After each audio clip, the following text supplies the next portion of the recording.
Good morning student. आज अपन जो health assessment का जो अपना टॉपिक चल रहा है उसमें जो फिजिकल एग्जामिनेशन अपन पढ़ रहे थे, purpose of physical examination, techniques of physical examination, जो पेशेंट की प्रॉब्लम्स को आइडेंटिफाई करने में अपनी हेल्प करते हैं।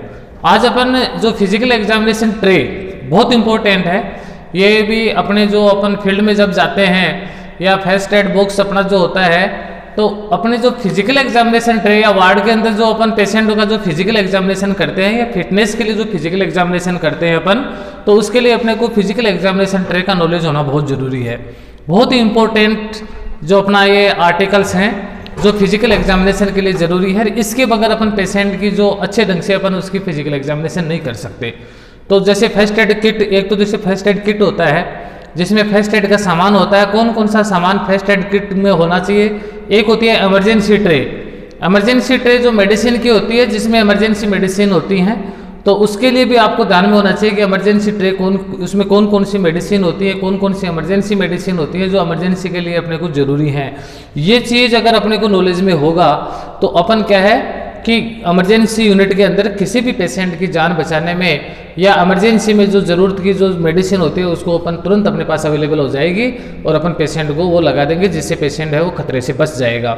सेम ऐसे ही फिजिकल एग्जामिनेशन, किसी भी पेशेंट का ढंग से एग्जामिनेशन यानी उसका डायग्नोसिस करने के लिए जो हिस्ट्री कलेक्शन, उसके बाद में फिजिकल एग्जामिनेशन, उसके बाद में उसके इन्वेस्टिगेशन। तो एक नर्स के लिए एक पेशेंट का जब अपन फिटनेस चेक करते हैं या उसकी किसी भी डिजीज कंडीशन को पहचानने के लिए उसकी जो हेड से लेकर टो तक एक्सटर्नल और इंटरनल जो अपन फिजिकल एग्जामिनेशन करते हैं, उसके लिए फिजिकल एग्जामिनेशन ट्रे होती है जिसमें ज़रूरत के आर्टिकल्स होते हैं जो अपने फिजिकल एग्जामिनेशन करने के लिए अपनी हेल्प करते हैं या इजी करते हैं फिजिकल एग्जामिनेशन उसके बगैर हो ही नहीं सकता। बढ़िया ढंग से फिजिकल एग्जामिनेशन करने के लिए अपने पास, भाई अपन कोई भी काम करते हैं तो उसके लिए सामान तो होना चाहिए ना अपने पास। अपन कंस्ट्रक्शन का काम करते हैं तो उसके लिए जो बढ़िया सामान होता है उसमें कंस्ट्रक्शन का काम अच्छा होता है, उसमें अपने की मेहनत कम लगती है, परेशानी कम होती है और ढंग से काम हो जाता है। एक आर्टिकल से नहीं है अपने पास, सामान ही पूरा नहीं है तो उसमें क्या है कि अपने को दिक्कत होती है। तो सामान जो है वो अपने पास होना बहुत ज़रूरी है। कोई भी अपन प्रोसीजर करते हैं तो उसमें भी अपने पास जो ज़रूरत का सामान होता है उसमें वो ट्रे में होना चाहिए अपना। जैसे कैथेटर लगाते हैं तो कैथेटर के लिए जो कैथेटर ट्रे होती है उसमें कैथेटर लगाने का पूरा सामान होगा तो कैथेटर अपन आराम से लगा पाएंगे। एक छोटी सी मान लीजिए छोटी सी भी अगर सामान अपने पास नहीं है, सिरिंज है जिसमें अपन फ्लूइड इंसर्ट करते हैं, आपके पास पूरा सामान है, बहुत बढ़िया सामान है, लेकिन आपके पास फ्लूइड इंसर्ट करने के लिए सिरिंज नहीं है, फ्लूइड भी आपके पास, आपका कैथेटर नहीं लग पाएगा, आपको कैथेटर आपका है वो अनकम्प्लीट रहेगा, आपका प्रोसीजर सही नहीं हो पाएगा। तो एक छोटी सी बारीक से छोटी सी चीज़ होती है, वो भी अपने क्या है कि वो अपना जो प्रोसीजर है उसको करने में अपने दिक्कत पैदा करता है। अगर वो चीज़ नहीं होगी तो अपन क्या है आज फिजिकल एग्जामिनेशन ट्रे यानी फिजिकल एग्जामिनेशन के लिए कौन कौन सा बेसिक सामान जो है वो अपने पास होना चाहिए जिससे कि अपन किसी भी पेशेंट का ढंग से फिजिकल एग्जामिनेशन कर सकें। तो फिजिकल एग्जामिनेशन ट्रे के अंदर आर्टिकल्स का नाम प्लस उसका यूज, यानी ये कौन सा आर्टिकल्स अपने पास होना चाहिए और इसका क्या यूज होता है, ये फिजिकल एग्जामिनेशन ट्रे के अंदर बेसिक सामान है। ये स्पेशल जो होता है कुछ फिजिकल एग्जामिनेशन के लिए कुछ इस प्रकार के भी कोई अपना जो आर्टिकल्स होते हैं जो अपने को कभी कभी अपने की ज़रूरत पड़ती है उसकी, लेकिन जो बेसिक है जिसमें मोटे तौर पे अपने को डेली उसकी ज़रूरत होती है, यानी उसके बगैर तो फिजिकल एग्जामिनेशन होता ही नहीं है। इस प्रकार का सामान जो है किसी न किसी के लिए किस चीज़ की ज़रूरत पड़ेगी, किसी के लिए किस ज़रूरत की पड़ेगी, लेकिन ये बेसिक सामान तो आपके पास होना ही चाहिए। तो फिजिकल एग्जामिनेशन के लिए कौन कौन सा सामान होता है उसकी लिस्ट है जिसको अपन फिजिकल एग्जामिनेशन ट्रे के नाम से जानते हैं। तो सबसे पहले देखो स्पैंगोमेनोमीटर। देखो स्पैंगोमेनोमीटर बहुत सारे लोगों को ये पता ही नहीं होता, अपन बीपी इंस्ट्रूमेंट बोलते हैं। हालांकि बीपी इंस्ट्रूमेंट भी सही है, आप बीपी इंस्ट्रूमेंट बोलोगे तो भी इसमें कोई गलत नहीं है, लेकिन इसका जो मेडिकल नाम जो है वो है स्पैंगोमेनोमीटर। स्पैंगोमेनोमीटर बीपी इंस्ट्रूमेंट का दूसरा नाम है, मेडिकल नाम इसका रियल जो मेडिकल नाम है वो स्पैंगोमेनोमीटर है, जो क्या काम आता है बीपी चेक करने के लिए, to measure the BP, blood pressure अपन चेक करते हैं उसके लिए स्पैंगोमेनोमीटर की आवश्यकता होती है जिसका नाम बीपी इंस्ट्रूमेंट भी होता है। दूसरा जो है वो है स्टेथोस्कोप।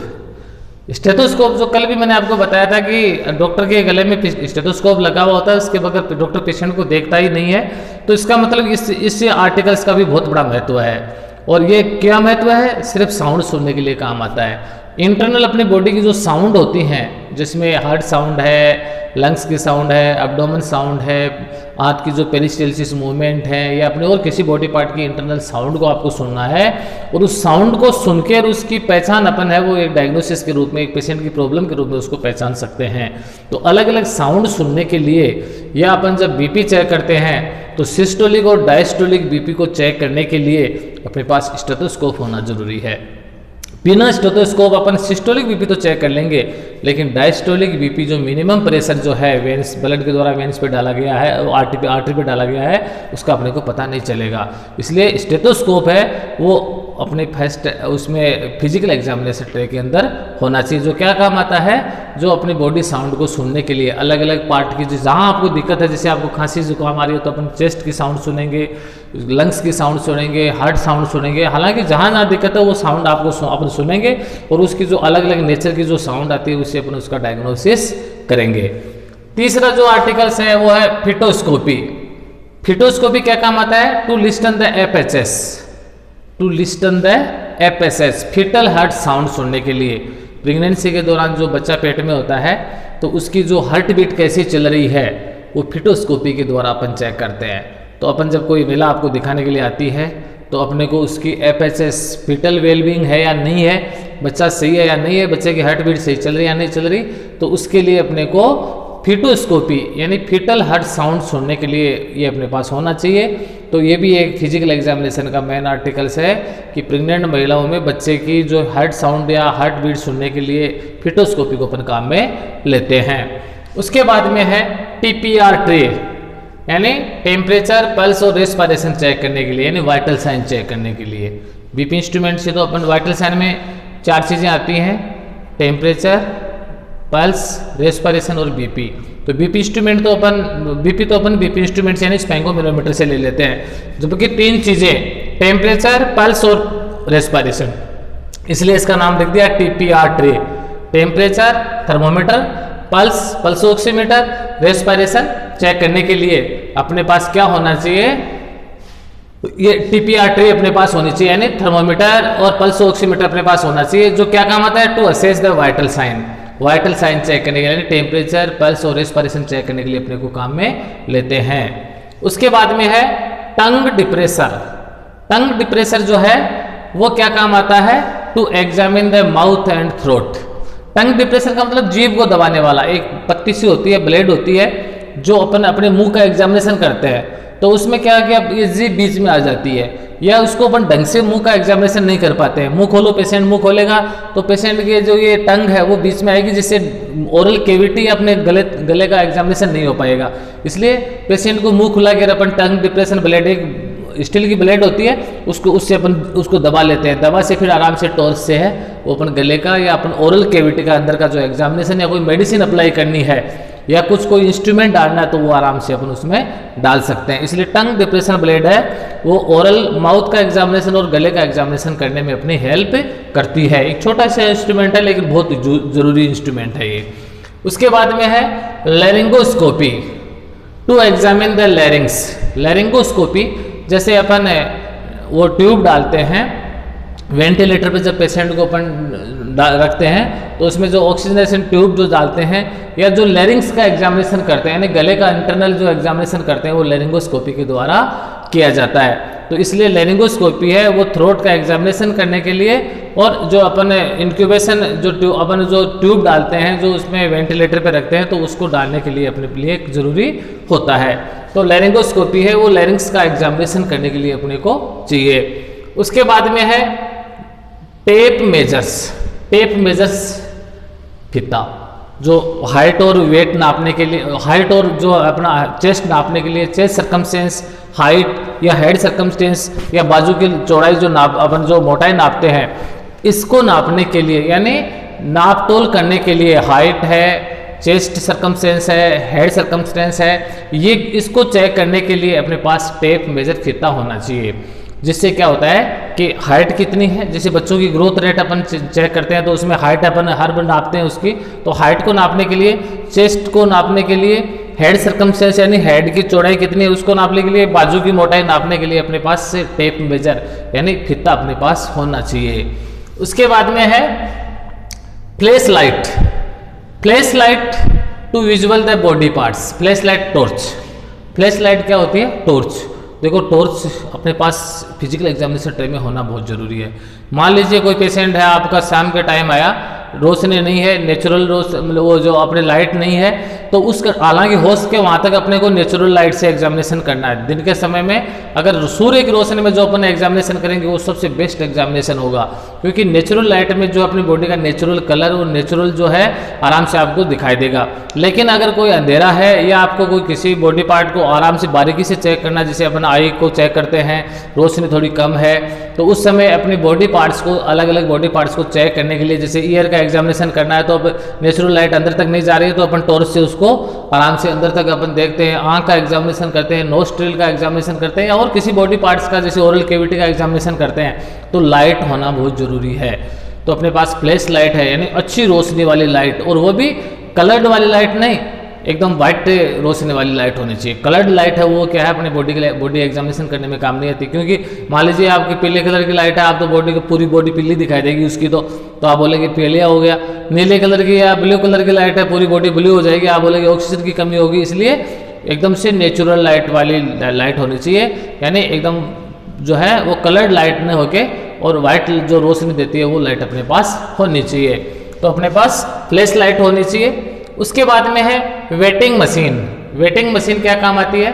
बहुत इंपॉर्टेंट है। वेट, ग्रोथ एंड डेवलपमेंट बच्चे का चेक करते हैं, तो हर महीने से अपन उसका वेट चेक करते हैं कि आपका बच्चा की ग्रोथ सही हो नहीं है, तो कितना वजन बढ़ना चाहिए, उससे अपने को अंदाजा लग जाता है कि बच्चे की ग्रोथ है वो सही हो रही है।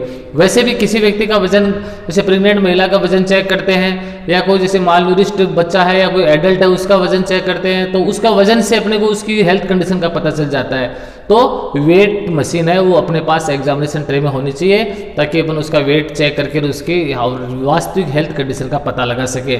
एज के हिसाब से अगर उसका वेट सही होगा या ओवर वेट है तो वो भी दिक्कत है, तो उससे अपने को उसकी प्रॉब्लम का पता चल जाता है। लो वेट या ओवर वेट दोनों को अपन चेक करके और उसकी हेल्थ कंडीशन को अपन आइडेंटिफाई कर सकते हैं। उसके बाद में है ऑप्थेल्मोस्कोपी, आई एग्जामिनेशन के लिए। ऑप्थेल्मोस्कोपी किस काम आता है? उसमें टॉर्च भी लगी हुई होती है और उसमें लेंस भी लगा हुआ होता है। तो ये ऑप्थेल्मोस्कोपी है वो आई एग्जामिनेशन। आंख की अगर आपको दिक्कत है तो बारीकी से उसको चेक करने के लिए अपने पास ऑप्थेल्मोस्कोपी होना बहुत जरूरी है। आई प्रॉब्लम को देखने के लिए अपने पास फिजिकल एग्जामिनेशन ट्रे में ऑप्थेल्मोस्कोपी है। वो हर प्रकार के आई का, जितने भी आई में को आंख में अपने को दिक्कत है, आंख को अच्छी तरीके से अपन आई बाल को चेक करने के लिए ऑप्थेल्मोस्कोपी को काम में लेते हैं, जिसमें लेंस लगा होता है, इसलिए बारीकी से आंख की जांच हो जाती है। और अगर अंधेरा है तो उसमें लाइट भी लगी हुई होती है, जिससे आराम से अपने को आंख की जो है वो आराम से दिखाई देना लग जाती है। उसके बाद में है ओटोस्कोपी। ओटोस्कोपी है वो ईयर एग्जामिनेशन के लिए। कान का एग्जामिनेशन करने के लिए अपने पास ओटोस्कोपी होना चाहिए। कान में अगर कोई दिक्कत है इंटरनल, तो उसकी अपन ओटोस्कोपी डाल के, और उसमें भी आगे लाइट लगी होती है, तो उसे आराम से आँख कान के पर्दे तक अपन अंदर कोई भी, जैसे कोई फॉरेन बॉडी चली गई है, कोई इंसेक्ट चला गया है, या कान में से कुछ पानी आ रहा है, या कोई इंजुरी हो गई है, तो अपन उसको आराम से विजुअलाइजेशन करके उसको अपन प्रॉब्लम को पता लगा सकते हैं। तो वो ओटोस्कोपी के द्वारा अपन उसको चेक करते हैं। उसके बाद में है ट्यूनिक फोर्क। ट्यूनिक फोर्क क्या काम आता है? हियरिंग एग्जामिनेशन के लिए। देखो ट्यूनिक फोर्क है, ये भी एक मेडिकल का इंस्ट्रूमेंट है, फिजिकल एग्जामिनेशन ट्रे में होना चाहिए। ट्यूनिक फोर्क है वो अपन, उसमें क्या है कि एक वाइब्रेशन होता है, और वो वाइब्रेशन एक साउंड उससे एक साउंड निकलती है, और वो साउंड अगर कोई व्यक्ति सुन सकता है, उसको कान के पास ले जाएंगे, उसको वो साउंड क्रिएट करके अपन कान के पास ले जाएंगे। अगर उसकी वाइब्रेशन को कोई व्यक्ति सुन सकता है, इसका मतलब उसकी सुनने की संबंधित कोई दिक्कत नहीं है, यानी हियरिंग एग्जामिनेशन के लिए इसको काम में लेते हैं। ट्यूनिक फोर्क है वो हियरिंग एग्जामिनेशन के लिए काम में लिया जाता है, और उसको अपन जो है वो उसकी साउंड को अगर कोई व्यक्ति सुन सकता है, इसका मतलब उसको सुनने से संबंधित, कोई व्यक्ति बोलता है कि सर मुझे सुनाई कम देता है, अगर वो ट्यूनिक फोर्क की आवाज़ को, उसकी वाइब्रेशन को सुन सकता है, इसका मतलब सुनने से संबंधित कोई दिक्कत नहीं है, क्योंकि वो एकदम से नॉर्मलाइजेशन आवाज़ निकालता है। वो आवाज़ अगर कोई नॉर्मल व्यक्ति सुन सकता है तो इसका मतलब उसको हियरिंग प्रॉब्लम नहीं है। तो ट्यूनिक फोर्क है वो हियरिंग एग्जामिनेशन के लिए काम में लेते हैं। उसके बाद में है नेजल स्पेकुलम। नेजल स्पेकुलम है वो नाक का एग्जामिनेशन, नोस्ट्रिल का, यानी अपने जो नेजल स्पेकुलम नाक के अंदर डाल के और टॉर्च से अपने नाक के अंदर जो भी, जैसे मान लीजिए अपनी कोई झिल्ली फूली हुई है, नाक में से कोई ब्लड आ रहा है, नाक में कोई रुकावट है, तो उसका एग्जामिनेशन करने के लिए या उसको बाहर निकालने के लिए अपन क्या काम में लेते हैं, नेजल स्पेकुलम काम में लेते हैं। यानी नोस्ट्रिल का एग्जामिनेशन करने के लिए अपन नेजल स्पेकुलम काम में लेते हैं। उसके बाद में है percussion hammer, safety pin, hot and cold metal, यानी अपने पास जो रिफ्लेक्सेस चेक करते हैं अपन, यानी अपने जैसे पैरालिसिस हो गया किसी पेशेंट को, तो उसमें पैरों में सुन है या नहीं है, उसके पैरों में सेंसेशन है या नहीं है, वो रिफ्लेक्सेस चेक करने के लिए अपने पास है वो परक्यूशन हैमर। हैमर से अपन उसको टच करके कि भैया इसका पता चल रहा है, उसको अगर पता चल जाएगा तो इसका मतलब क्या है कि उसको पता चल रहा है कि उसमें सेंसेशन है, उसका नर्वस सिस्टम वो डैमेज नहीं हुआ है, यानी उसको पैरालिसिस नहीं हुआ है। थोड़ा बहुत कम पता चलता है इसका मतलब उसको माइल्ड पैरालिसिस है, और बिल्कुल ही पता नहीं चलता इसका मतलब उसको कंप्लीट पैरालिसिस है। तो अपनी बॉडी में जो नर्वस सिस्टम की जो सप्लाई होती है उसको चेक करने के लिए, यानी रिफ्लेक्सेस चेक करने के लिए अपने पास परक्यूशन हैमर या सेफ्टी पिन होती है, उसको चुबा के, और उससे अगर पिन चुबाते हैं तो बॉडी में थोड़ा सा दर्द होता है, उसका पता चलता है। अगर उसका पता चल रहा है इसका मतलब अपने सेंसेशन डेवलप है, अगर नहीं चलता है इसका मतलब सेंसेशन नहीं है। या फिर हॉट, गर्म और ठंडा, अगर कोई पानी की बोतल या अपने पास कोई गर्म और ठंडे ऐसे कोई जैसे मान लीजिए गर्म और ठंडे पानी की बोतल है, तो अपन गर्म ठंडा उसको लगाएंगे तो उसको भी गर्म और ठंडा अगर सेंसेशन है तो पता चलेगा। अगर गर्म ठंडे का उसको पता नहीं चल रहा है इसका मतलब क्या है, उसको रिफ्लेक्सेस नहीं है, उसकी पैरालिसिस है। तो अपने पास गर्म और ठंडे पानी की बोतल, सेफ्टी पिन या हैमर है वो अपने पास होनी चाहिए। किसको चेक करने के लिए, रिफ्लेक्सेस चेक करने के लिए, यानी अपने नर्वस सिस्टम की सप्लाई को चेक करने के लिए। उसके बाद में है वेजाइनल स्पेकुलम। वेजाइनल स्पेकुलम है वो वेजाइनल एग्जामिनेशन करने के लिए, जैसे मान लीजिए वेजाइनल ब्लीडिंग हो रही है तो उसको एग्जामिनेशन करने के लिए, वेजाइनल और कोई प्रॉब्लम है तो वेजाइनल का एग्जामिनेशन करने के लिए अपने पास महिलाओं का वेजाइनल एग्जामिनेशन करने के लिए अपने पास वेजाइनल स्पेकुलम होना चाहिए। उसके बाद में है प्रोटोस्कोपी। प्रोटोस्कोपी है वो रेक्टल पार्ट का एग्जामिनेशन करने के काम में लेते हैं, जैसे कोई पाइल्स की दिक्कत है या मस्से से खून आ रहा है या लेटरिन में खून आ रहा है, तो अपने पास जो वेजाइनल रेक्टम पार्ट का एग्जामिनेशन करने के लिए अपने पास क्या होना चाहिए, प्रोटोस्कोपी होता है। यानी रेक्टल पार्ट में उसको डाल के और रेक्टल पार्ट के अंदर के पार्ट को अपन चेक कर सकते हैं, इसलिए प्रोटोस्कोपी है वो रेक्टल पार्ट का एग्जामिनेशन करने के लिए काम में लेते हैं। और मोस्टली पाइल्स की उसकी जो इंटरनल ब्लीडिंग होती है उसको देखने के लिए अपन इसको काम में लेते हैं, या कोई मेडिसिन डालनी है तो उसके लिए भी अपन प्रोटोस्कोपी काम में लेते हैं। मोटे तौर पे कहने का मतलब यही है कि प्रोटोस्कोपी है वो रेक्टल पार्ट का एग्जामिनेशन करने के लिए काम में लेते हैं। उसके बाद में है स्पेसिमेन बोतल, स्टेराइल स्पेसिमेन बोतल। स्टेराइल स्पेसिमेन बोतल है वो कोई भी सैंपल लेने के लिए, जैसे अपने को कोई सैंपल लेना है, जैसे यूरिन का सैंपल लेना है, ब्लड का सैंपल लेना है, या कोई किसी बॉडी पार्ट का सैंपल आपको लेना है, तो अपने पास फिजिकल एग्जामिनेशन ट्रे में जो स्टेराइल जो बोतल होगी, सैंपल बोतल होगी, अपन उसमें वो सैंपल है वो लेके और वो ले में भेज देंगे जिससे उसकी जांच हो जाएगी। तो स्टेराइल सैंपल बोतल जो है वो भी अपने पास 1-2 बोतल अपने जो है वो फिजिकल एग्जामिनेशन ट्रे में होनी चाहिए। जैसे यूरिन का सैंपल लेना है या कोई मोशन जैसे कोई ब्लड का सैंपल लेना है, या और किसी भी कोई बॉडी सेक्रेशन है, जैसे आंख में से पानी का सेक्रेशन लेना है, कान में से कोई पानी आ रहा है उसका लेना है, कोई भी किसी प्रकार का स्पेसिमेन लेने के लिए, लेबोरेटरी टेस्ट करवाने के लिए अपने पास स्टेराइल स्पेसिमेन बोतल होनी चाहिए। और लास्ट है ग्लव्स, अपने हाथों में दस्ताने। ये इसके बगैर तो अपन फिजिकल एग्जामिनेशन करेंगे तो अपने हाथ कॉन्टामिनेटेड हो जाएंगे या अपने कॉन्टामिनेटेड हाथों से पेशेंट को इन्फेक्शन हो जाएगा, इसलिए दोनों की सेफ्टी के लिए अपने पास ग्लव्स होना चाहिए जो अपन पहन के और उसका फिजिकल एग्जामिनेशन करते हैं। तो इस प्रकार से अपने पास फिजिकल एग्जामिनेशन ट्रे जो है ये पूरी ट्रे अपने पास होनी चाहिए। ये बेसिक आर्टिकल्स है जो अपने पास फिजिकल एग्जामिनेशन ट्रे के अंदर होते हैं और उससे अपन अच्छे ढंग से फिजिकल एग्जामिनेशन कर सकते हैं। अगले क्लास के अंदर अपन उसका फॉर्मेट फिटेंगे। Thank you.